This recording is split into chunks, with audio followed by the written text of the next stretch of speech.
The Rasul ﷺ actually had a specified time where he would teach women, where he would do that. Especially the women of Medina. And actually the women of Medina were different from the women of Makkah. They were actually a lot more bold. And the Sahaba even noticed they were more bold. Like Umar radiallahu anhu said, they're not like the women of Makkah. So there was a difference between them. And they're outspoken. And we even know that from many athar and many hadith texts. Like, Umar is giving khutbah radiallahu anhu and a woman gets up and says, you can't say that. Allah said this. Like, lady, why are you not in the sister section behind a glass? Why are you... Oh, and you're talking to Umar. Umar. You don't want to point a finger at Umar like that, but she did. She's like, gutsy lady, She did that. And, there are assumptions that men and women should not interact with each other at all, under any circumstance. That's what Islam wants. That isn't true. As a matter of fact, non-mahram, man and woman, talking to each other in public, outside, is mentioned in the Qur'an. Musa alayhi salam went up to two girls that were not his mahram. Then he went over and talked to them and said, what's wrong with you ladies? Ma khatbukuma, what's wrong with you? And they said, well, we can't feed our animals until the whole flock is done. They had a conversation. He didn't go up to them and say, Assalamu alaikum wa rahmatullahi wa barakatuh, ya ukhtayya, my two sisters, fil Islam. He doesn't know even if they're not Muslims. They don't know. They don't know him, he doesn't know them.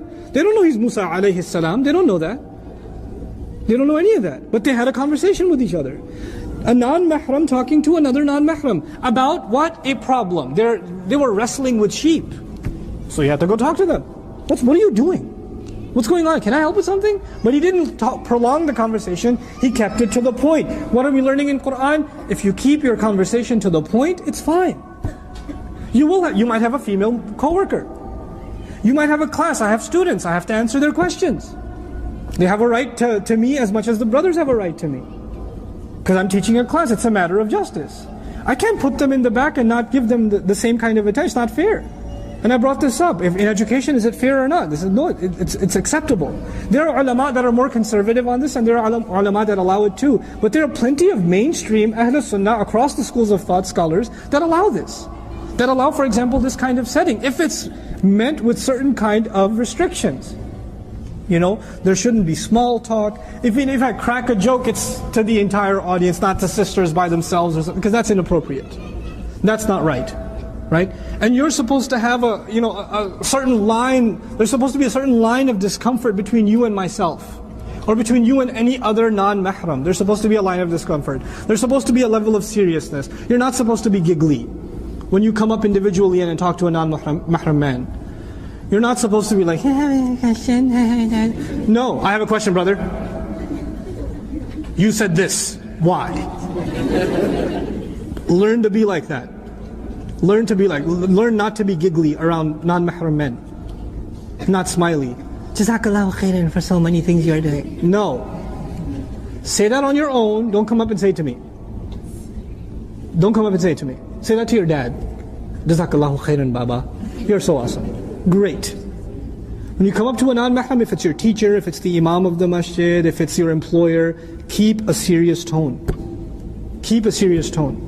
When a woman uses a serious tone, the man becomes serious automatically.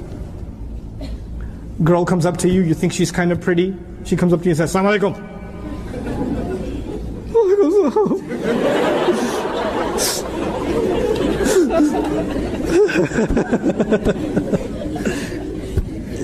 You're not going to get your play around now. It's done. It's over. But she comes up to you and says, Assalamu alaikum wa rahmatullahi wa barakatuh. No good. No good for you. Then you'll be like, oh, wa alaikum salam.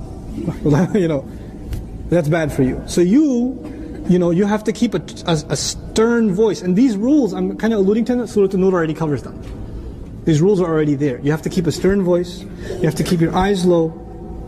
As low as it doesn't mean you don't look away like, brother, I have a question. Like you don't do that either.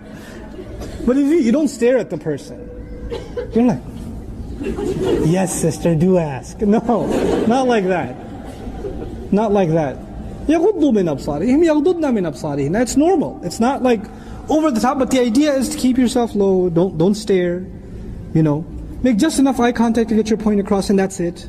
That's all. You don't need more than that, you know. So these certain things, they are the guidelines by which public settings make it okay.